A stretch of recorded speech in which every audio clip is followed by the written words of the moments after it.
જે અત્યારે દેશમાં ડીઝલ અને પેટ્રોલની જે તંગી પડી છે એને હિસાબે દેશવાસીઓને અપીલ કરી છે કે ઓછામાં ઓછું ડીઝલ વાપરો. અપીલને માન્ય રાખીને મેં મારી 6 દિવસથી મારી ફોર્ચ્યુનર ગાડી માધવપુર મુકામે મારે ઘરે રાખી દીધી છે. છેલ્લા 6 દિવસથી હું સીએનજી વાળી ગાડી વાપરું છું. વડાપ્રધાનની ઈંધણ બચત અપીલથી પ્રેરિત થઈ અને આ નિર્ણય કર્યો છે. પેટ્રોલ ડીઝલનો ઓછો ઉપયોગ કરવા પણ જનપ્રતિનિધિની આ સલાહ. દેશ હિત અને પર્યાવરણ માટે નાનો ફેરફાર જરૂરી હોવાનું પણ નિવેદન ધારાસભ્ય ભગવાનજી કરગઠિયાએ આપ્યું છે. આખો વિડીયો જોતા પહેલા હજુ પણ અમારી ચેનલને સબસ્ક્રાઇબ નથી કરી તો યુટ્યુબ પર સબસ્ક્રાઇબ કરો અને ફેસબુક અને ઇન્સ્ટાગ્રામ પર ફોલો કરો.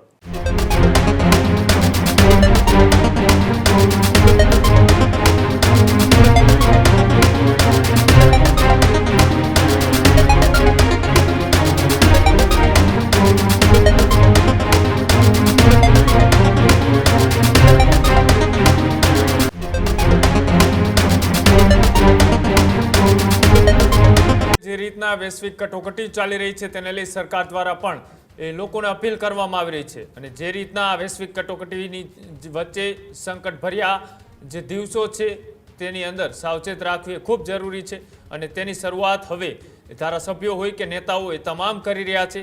સ્થાનિક આગેવાનો પણ હવે ક્યાંક ને ક્યાંક પોતાના રોજિંદી જીવનની અંદર ફેરફાર કરી રહ્યા છે. માંગરોળના ધારાસભ્ય ભગવાનજી કરગઠિયાનું પણ અનોખું પગલું. વર્ષોથી વપરાતી ડીઝલ ફોર્ચ્યુનર કારને બદલે હવે સીએનજી કારનો ઉપયોગ શરૂ કર્યો.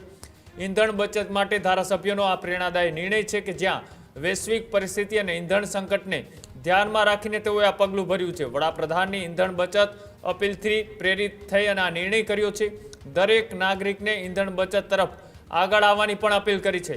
પેટ્રોલ ડીઝલનો ઓછો ઉપયોગ કરવા પણ જનપ્રતિનિધિની આ સલાહ. પ્રદૂષણ ઘટાડવામાં પણ સીએનજી વાહનોએ મહત્વપૂર્ણ ભૂમિકા ભજવે છે. દેશ હિત અને પર્યાવરણ માટે નાનો ફેરફાર જરૂરી હોવાનું પણ નિવેદન ધારાસભ્ય ભગવાનજી કરગઠિયાએ આપ્યું છે. લોકો સીએનજી અને ઇલેક્ટ્રિક વાહનો તરફ વળે તેવી અપીલ છે તેવું તેમના દ્વારા કરવામાં આવી.